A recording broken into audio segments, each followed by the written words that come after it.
What's up mga kabites? It's your resident biter, Rear Bites. Welcome back to my channel. Welcome again to Filipino Chinese restaurant. My favorite restaurant. Araw-araw po ako dito and it's just but right na ma-showcase ko yung mga hindi ko pa natatry kasi may favorite ako dito, butter chicken. Ano pa yung mga favorite ko dito? Yung beef broccoli, yung malayo in-order. Meron pa isa, yung pork chop, grilled pork chop na rice. Pero yun, ngayon, I'm trying these food na hindi ko pa natatry. But for sure, based off on my experience dito, lahat masarap. Kasi Chef Dennis is a Binondo chef. Also, sino pa? Si Chef Larry. Lahat sila nandito. So, yeah, lahat sila from Binondo. Binondo-based chef. And this one is, very underrated siya. They've been here for 5 months pa lang, no? 5 months pa lang. So, happy 5th month, sorry, charot. Anyway, I'm gonna try their pancit canton. This is 247 pesos. Good for 2 to 3 people. And then this one is a salted egg yolk shrimp. 310 pesos. Good for 2 to 3 people. And then this is their kikiam, also known as ngoyong. Pero more on kikiam daw siya yung recipe niya. This one, yung gantong size, is 148 pesos. And then, eto naman is stuffed shrimp. Oh, I love shrimp. Parang siyang tempura. May ano pa siya, may tail. So, this one is 148 pesos lang din. Kapresyo niya yung kikiam. And, of course, yung kanilang chili sauce, 150 pesos per bottle. This one, no-vlog ko na siya dati. So, eto, alam nyo na, kaya ko siyang ubusin ng isang araw. Kasi sobrang sarap niya. Ayun lang. So, yeah, let's dig in. Again, hindi ko pa natatry ito lahat. Pero feeling ko, I wanna try this one first. Yung ating salted egg yolk shrimp. Feeling ko, it looks masarap. Kasi shrimp. I really love shrimp talaga. So, let's try that. And then, this is my post-gym meal. I worked out 3 hours today. And then, eto yung food ko. I have pala guests here. First time ba nila dito? So, have they regular na. So regular customers sa Filipino Chinese restaurant. So they've been eating daw here, sabi ni Ate Jen. So ayun na. Let's try this one first. May sauce ba to siya talaga? Eto ba yun? Yung alone lang siya, wala siyang kasamang sauce. Feeling ko kalasa niya yung butter chicken. Oh my god, I'm excited. Oh my god. Okay ako pero masarap siya. Masarap siya. Magkano nga ulit to? 310. Oh my God. Masarap siya. Masarap siya. Pero kasi shrimp, mas konti siya kaysa sa butter chicken. No? Pero sobrang sarap niya. Oh my God, ang sarap niya. I like it. Alam mo, dapat hawak mo to eh. May sarili ako eh. Kumayad, sobrang sarap niya. Eto naman, sa ketchup. Yes, sir. Sa sauce na. Oh, pala may favorite pala ako dito, yung siomai nila. I forgot to mention about siomai. 4 pieces, yun yung grinal ko last time. Sobrang sarap nun. Forever. Mmm.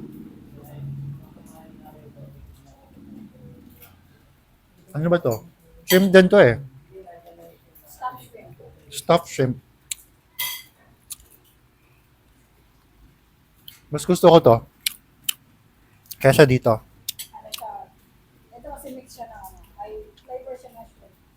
May mix siya. May meat like pork, ganun. Mmm. Pero ito kasi talagang pork shrimp. Ito masarap talaga. Wala siyang ibang meat. Wala- Pero may siya, Yung flavor lang yung salted. may butter siya.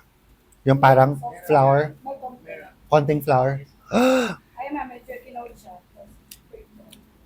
Oh my God.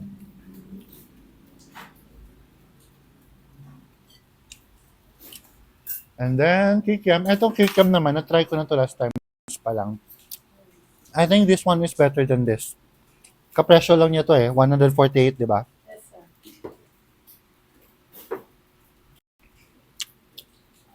Let's try this. Ito, ano ka na to. Pero hindi ko siya yung mga top choice. Kasi hindi ako mangoyong or kikiam talaga. Pero let's try it. for the vlog. Ito naman, pork din. Pork lang, pure pork siya. Yes, may vegetables. May vegetables.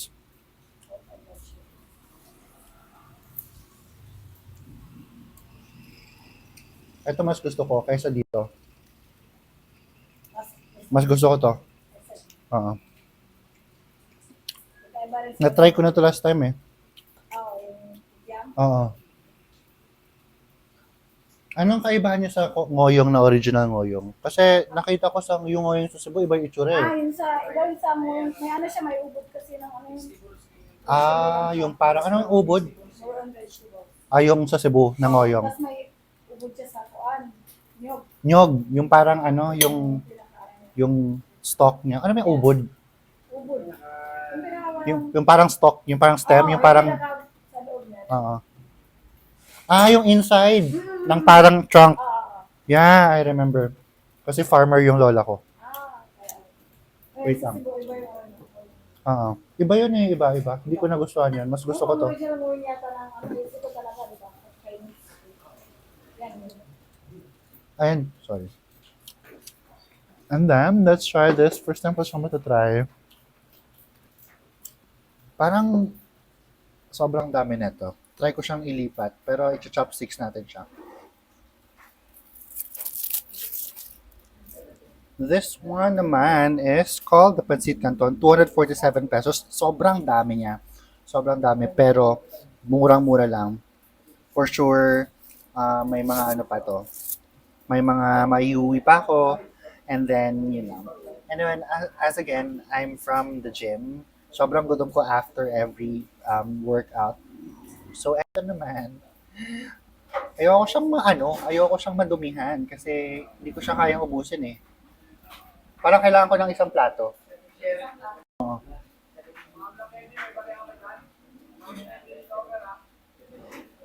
Thank you, Ate Jen. Hi ka.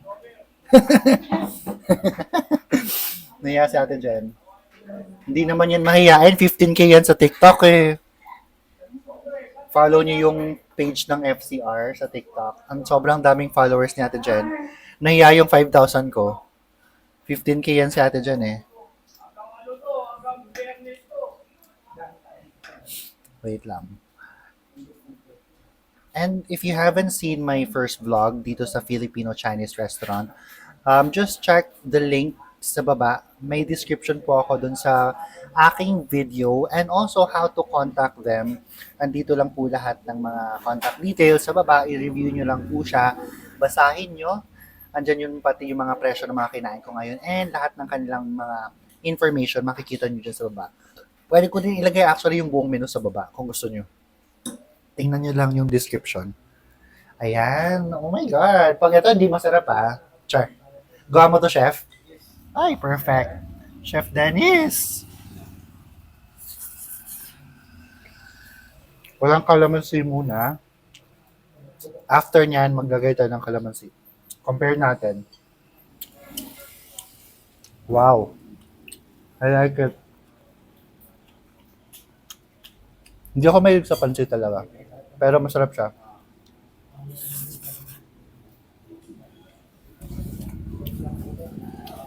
Masarap. Wala pang yan kalamansi.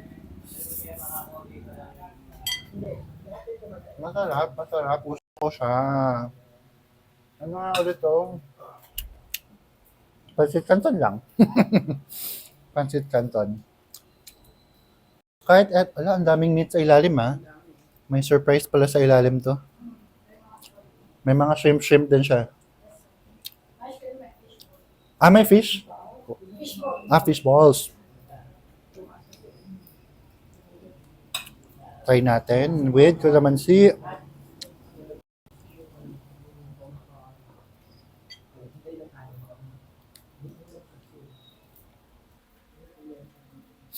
Oh my God, I think ito yung winner talaga tonight. Tapos ito yung second. Tapos ito yung third, ito yung fourth ko. Pero ito sobrang sarap.